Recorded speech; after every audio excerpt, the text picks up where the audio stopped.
আমরা নির্বাচনের জন্য প্রস্তুতি নিচ্ছি। শাপলা কলি মার্কায় ইনশাআল্লাহ আমরা 300 আসনে আমরা প্রার্থী দিব।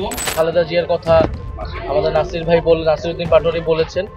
ওনাদের বিষয়ে আমরা ওনাদের সম্মানে হয়তো আমরা সেসব জায়গায় আমরা প্রার্থী দিব না। সম্ভাব্য আসন সমঝোতা ঘিরে জাতীয় নাগরিক পার্টি এনসিপি আপাতত বেশি ঝুঁকছে বিএনপির দিকে।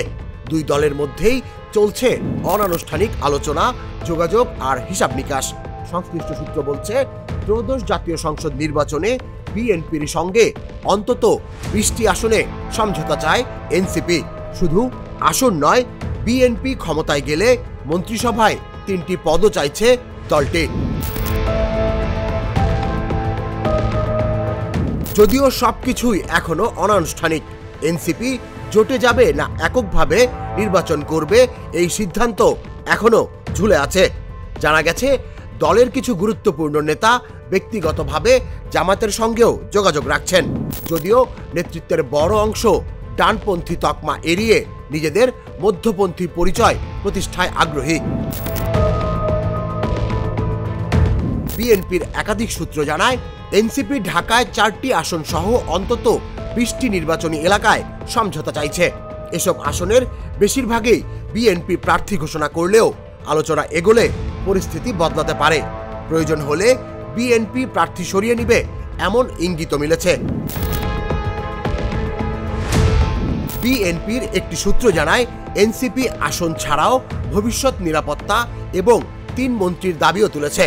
বিএনপি এ বিষয়ে এখনো চূড়ান্ত কোনো বার্তা দেয়নি, তবে তারা চায় না এনসিপি জামায়াতের সঙ্গে কোনো জোটে যাক।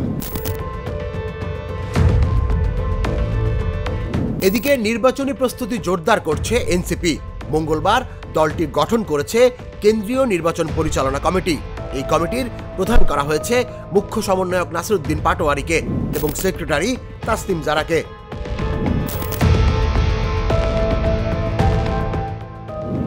দলীয় সূত্র জানায়, আহ্বায়ক নাহিদ ইসলাম ঢাকা 11, সদস্য সচিব আক্তার হোসেন রংপুর 4, নাসিরউদ্দিন পাটোয়ারি ঢাকা 18 বা চাঁদপুর 5, তাসনিম জারা ঢাকা 9, আরিফুল ইসলাম আদিব ঢাকা 14 আসনে নির্বাচন করতে চান।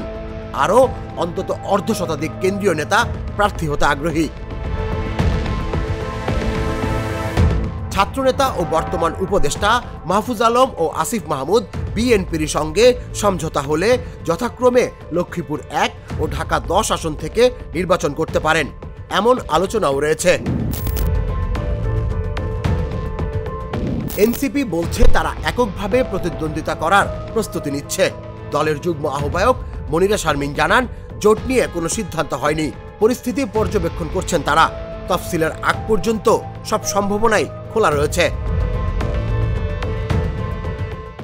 এখন প্রশ্ন হলো, তফসিল ঘোষণার আগে বিএনপি এনসিপির সমঝোতা কি আনুষ্ঠানিক রূপ নেবে, নাকি শেষ মুহূর্তে জোট ভেঙে একক লড়াইয়ের পথেই হাঁটবে এনসিপি? তুষার ইসলাম, জাগো নিউজ। দুধার চকলেটে একাকার হয়ে ওঠা প্রাণ লেয়ার সম্পর্কের মিষ্টি ম্যাজিক।